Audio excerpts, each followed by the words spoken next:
Hello everyone, welcome to my channel. অনেকদিন পর তোমাদের সাথে একটা লং ভিডিও শেয়ার করছি। আই হোপ আজকে ভিডিওটা তোমাদের ভালো লাগবে। বাড়িতে এসেছি, অনেকদিন হয়েছে, কালী পুজোর আগে এসেছিলাম, আগের দিন এসেছিলাম। তো আজকে আবার চলেও যাবো। তো ভাবলাম কি তোমাদের সাথে একটা ভিডিও শেয়ার করি। অনেকদিন হয়েছে তোমাদের সাথে কোনো ভিডিও কিছু শেয়ার করতে পারছি না, শরীর প্রচণ্ড অসুস্থ সেই জন্য। তো ভাবলাম কি আজকে একটা ভিডিও শেয়ার করি, সারাদিন কী করছি কি না করছি সেটা তোমাদের সাথে শেয়ার করবো। তোমরা পুরো ভিডিওটা স্কিপ না করে দেখতে থাকো। আই হোপ তোমাদের ভিডিওটা ভালো লাগে। চলো লেটস স্টার্ট। অনেক দিন ধরে তোমাদের সাথে ভিডিও শেয়ার করা হয় না, তো দেখো ঘুম থেকে উঠে বিছানা থেকেও নামিনি, আগে তোমাদের সাথে কিন্তু একটু গল্প করে নিয়েছি। তো এখন চলে এসেছি আমি ফ্রেশ হতে। বাবার বাড়িতে এসেছিলাম, অনেক দিন হয়ে গেছে, তো তোমাদের সাথে ভিডিও শেয়ার করি না বলে তোমরা জানতে পারছো না। দেখো এই গাছটাতে অনেকগুলি লেবু হতো, জানি না কেন এই বছর কিন্তু একদমই লেবু হয়নি, কয়েকটা মাত্র। ফ্রেশ হয়ে চলে এসেছি রান্নাঘরে, আর মা দেখো ওখানে চা আর আটা রুটি বানিয়ে নিয়েছে, যেটা আমার খেতে কিন্তু বেশ ভালো লাগে। তো চা দিয়ে আটা রুটি খেতে তোমাদের কি ভালো লাগে অবশ্যই কমেন্টের মাধ্যমে জানাবে। আমার বাবা তো চা প্রেমী না, তাই বাবার জন্য একটু সবজি বানিয়ে নিয়েছে। এই সবজিটা খুবই ইউনিক ছিল, এর মধ্যে না ম্যাগি অ্যাড করেছিল। এরকম সবজি আমি ফার্স্ট টাইম খাচ্ছি, সত্যি বলতে দারুণ হয়েছিল খেতে। বাবা সকাল সকাল নিয়ে এসছে পুঁটি মাছ আর ট্যাংরা মাছ। এই জানলাটাতে একদমই রোদ আসতো না, এই গাছের ঢালগুলি কেটে দিয়েছে, তো দেখো কত সুন্দর রোদ আসে। বাপের বাড়িতে আসলে ঘুমটা যেরকম দেরি করে উঠি আর কি, তো এরকম সমস্ত কাজ বাজও দেরি করেই হয়। তো চলো এখন টুকটাক যা কাজ আছে সব তো মাই করে ফেলে, তো আমি টুকটাক যা আছে মার সাথে হেল্প করবো আর কি। তো চলো। বিয়ের আগে মা যখন কিছু কাজের কথা বলতো, এক কথাই বলে দিতাম পারবো না। সত্যি এখন না মায়ের সাথে একটু কাজে হেল্প করে দিলে খুব ভালো লাগে, কেননা যদি একটু কাজটা ভাগ করে নেওয়া যায় মা একটু রেস্ট করতে পারবে। তো সেজন্য আমি কিন্তু সকাল সকাল মাকে অনেকটা পরিমাণে হেল্প করে দিই যতটুকু পারি। তো মা কিন্তু আমাকে কিছুই করতে দেয় না, মাই সব কিছু করে ফেলে, কিন্তু টুকটাক আমি মাকে কিন্তু হেল্প করেই দিই। বোনও কিন্তু অনেক কিছুই করে দেয়। তো সকালবেলায় আমি বাসি ঘরগুলিকে একটু ঝাড়ু দিয়ে নিচ্ছি, আমি ফ্রেশ হয়ে চাও খেয়ে নিয়েছিলাম, তারপর দিয়ে একটু কাজে লেগে পড়েছি। বলতে বন্ধুরা, মেয়েদেরকে না এইসব কাজ বাজেই মানায়, কারণ এইসব কাজগুলি মেয়েদের।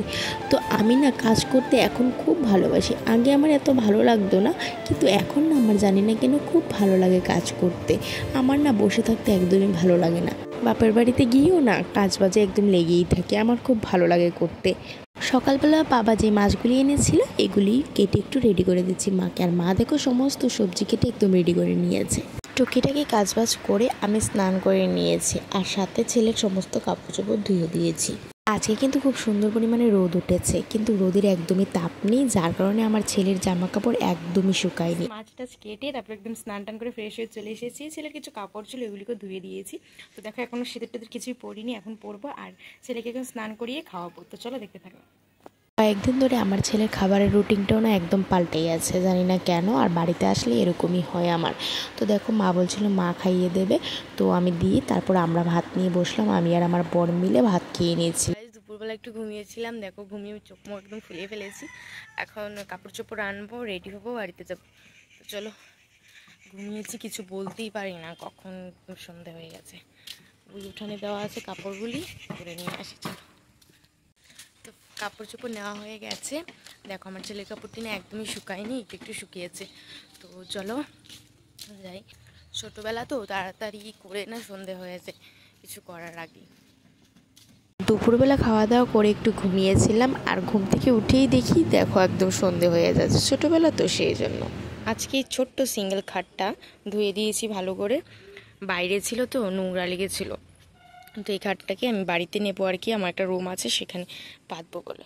তো তোমরা তো জানো না যে আমি ভাড়া বাড়িতে থাকি এখন, মানে দুর্গাপুজোর পরে চলে এসেছিলাম আর কি। তো কিসের জন্য এসেছি কিনা সব কিছু তোমাদের সাথে ভিডিওর মাধ্যমে শেয়ার করব। তো এক এক করে আমরা আপডেট করে দেখতে থাকো। তো আমার ভাড়া বাড়িতেই যে দুটো রুম আছে, একটা রুম পুরো খালি, তো আমার কিছু ফার্নিচার রাখানো আছে। তো এই রুমটার মধ্যেই আমি খাটটা পাতবো আর কি, একটা সিঙ্গেল খাট। তো সেই জন্য এটাকে ভালো করে ধুয়ে দিয়েছিলাম। এই রুমটাতে ছিল খুব নোংরা হয়েছিল, তো ভালো করে ধুয়ে দিয়েছি। তো চলো। সন্ধ্যেবেলা বসে গেছি চা টিফিন নিয়ে, মুড়ি দিয়ে চানাচুর দিয়ে চা খেয়ে নিচ্ছি। আর ছেলে দেখো বাবার কোলে বসে আছে, আর এত পরিমাণে দুষ্টুমি করছে কি বলবো। ছেলের এই চশমাটা পরতে খুব ভালোবাসে, দেখো কত পরিমাণে হাসছে। আমার ছেলে না খুব পরিমাণে কাশ হয়েছে, তাই এই তেলটা বানিয়ে দিলাম। অনেক রকমের উপকরণ দিয়ে এই তেলটা তৈরি করেছি। রসুন কুচি, আদা কুচি, মেথি, মাসকলার ডাল, কালো জিরে, নিম পাতা, কে কে কাশ হলে বাচ্চাদেরকে এই তেলটা ইউজ করো আমাকে কমেন্টের মাধ্যমে জানাবে। তো রাত্রেবেলা বাবা মাংস নিয়ে এসেছিলো আর আমাকে না একদিনই যেতে দেয়নি, আমি পরের দিন বাড়িতে গিয়েছিলাম। ভিডিওটা কীরকম হয়েছে অবশ্যই কমেন্টে জানাবে। তো চলো আজকের মতো টাটা।